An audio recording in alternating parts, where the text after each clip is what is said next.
What's your most NSFW family moment? Story 1. When I was 14 or so, one of my cousins, from mom's side of the family, came with us to my grandparents' dad's side of the family for Christmas Day. We were staying there the night with my entire extended family, which is a nightmare in itself.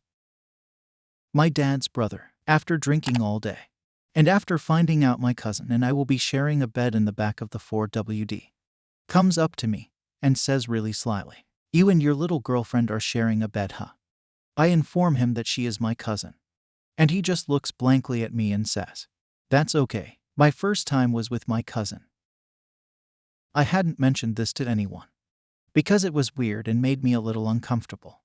But my cousin got married 2 weeks ago. At the reception, I told my dad about what his brother had said to me some 15 years ago. My dad just looked at me and says, "Yeah, we both had our first times with Shelly." My family is a bunch of cousin funkers. Ugh. Edit 1. For everyone asking, my mum's name is Michelle. She gets called Shelly by a family friend's kid. It's awkward for me now. My dad grew up in a small village of around 40 people, 13 of which were his parents and siblings. If the choice is funk your cousin or funk your sister, probably choose cousin. Or neither. I personally choose neither. We're in Australia, not the hillbilly redneck woods of the US. Just FYI. Shelly is around 65 now. She's a couple of years older than my old boy. My grandma told me one year at Christmas that Shelly had a couple of abortions back in the late 60s or early 70s. And she has ruined a handful of marriages. She's never married or had kids. She lives in a retirement village now, and has told me on more than one occasion that she bones all the widowers in the retirement village. She's a crass, abrasive old crone who funks. Good for her, I guess. Edit 2.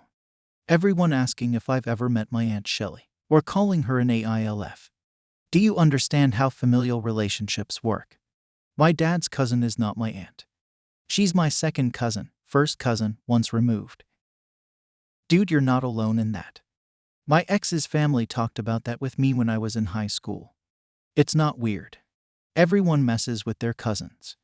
I show, you show. I touch, you touch. I kiss, you kiss. And that was her mom saying it. Well, good old Pennsyltucky. Story 2. When I was still in school, I came home with my girlfriend at the time. We're upstairs in my room, and she's giving me a blowjob. Across the room, I see the door start to slowly and ridiculously silently open. In walks my father. Sees me, sees her. Most awkward eye contact ever. In a panic, I do the only thing I could think of. I point him out the door. Just as quietly as he came in, he was gone again. And on that day, he gained my eternal respect. She still doesn't know. Too long didn't read. Dad was a bro when it counted most. LMFAO. Probably the only response I have laughed at. I can see a middle-aged man silently sneaking back through the door. I'm imagining Homer receding into that hedge. I love that your automatic reaction was to just point him out the door. Bravo, sir. Story 3. I was helping my then boyfriend's sister move into a new place, and the keys were at the new house, and someone needed to go get them. So my boyfriend and I drove over to get them. While we were there, we did a little exploring of the new empty house. We realized there was an attic, and opened the ceiling door to let the steps down. I climbed up first, and being in a skirt, gave my boyfriend a nice view. We ended up having sex right there on the attic ladder. And right in the middle we hear the door open. Boyfriend's name called out. A pause. And then the door shut. We sheepishly returned to the rest of the family at the old house, to find his sister trying not to laugh hysterically. She says their mother came over to try to find out what was taking so long. Upon her return, she just loudly exclaimed, "They were funking." To this day it's our favorite phrase to exclaim. Then boyfriend, to this day. Either you two are still good friends or got married. Got married. Story 4. I walked in on my aunt having sex with someone who's not her husband. in my grandma's bed, at my grandpa's funeral. This got exponentially worse after each period. It would have been exponentially worse if there were no more periods for the aunt. Now that is an exponential increase. Story 5. I skipped school. I used to do it all the time. Because my dad worked 7 a.m. to 5 p.m. most days, and was a single father. I was in my room as per norm, and he came home early. Didn't want to get caught, so stayed perfectly still. My bedroom's at the top of the stairs. The computer is right at the base of the stairs. Dad watches corn for the next hour. I think he heard a squeak, 'cause he stopped to holler up the stairs for me. But didn't budge, didn't move, didn't say anything. Just waited. 5 minutes pass. He's satisfied. Goes back to his business. Never told him. Never skipped school again. Stay in school, kids. Pretty much my take on that life lesson. Story 6. When I was 18, I dated a girl.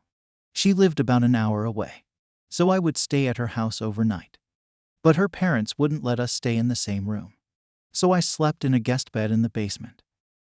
Being 18-year-olds, we would be up very late and go to bed around 2 a.m. Her dad was some kind of delivery driver and worked around 4. He came down to the basement every single morning before work and masturbated to corn on the desktop computer while I was sleeping 10 feet away. There was only a couch between us, so the first couple times I lifted my head to see what he was doing before I realized. You better believe I didn't keep it a secret from her. I'd quietly text from under the blanket, "Your dad is herking it again," right next to me. Just showing dominance in his household. The real dominance came from using Opus's blanket to clean himself after. That's when you shoot dad a text saying, "Your daughter's sussy tastes like Honey Nut Cheerios," and see how long he can keep that fap sesh going. Not long if he's a good dad. I know. Story 7. My auntie rang my best mate, who was mowing her lawns during that time, and asked him to funk her. He declined. It's good, because even though I don't see her often, she usually slips me $50. I figure it's her way of saying shut the funk up. What sort of lawn mowing are we talking about here exactly? The kind that pays at least $50.